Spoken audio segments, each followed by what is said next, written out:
So guys, pitong attempt no, ang ating trainee barista na si Master Efren. So nakapito na siya guys no, perfect lahat yung kanyang latte art.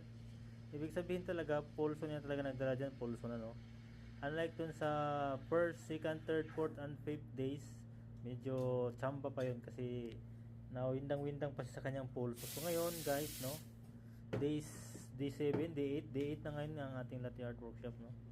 So, hindi na siya chamba. Kumbaga, pulso na talaga. So, ito na guys, ang ating pang-walong attempt ng ating trainee barista na si Master Efren. Let's go.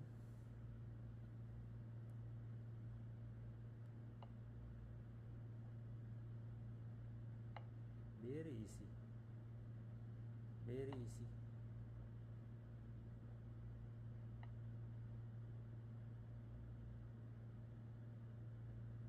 Very easy guys ang kanyang latte art no.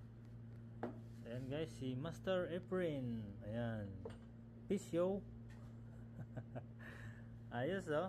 Walong attempt guys no. Perfect lahat. 2, 4, 6, 8. So ibig sabihin guys, pulso niya talaga yan no. Dala ng ng kanyang latte art, pulso niya na.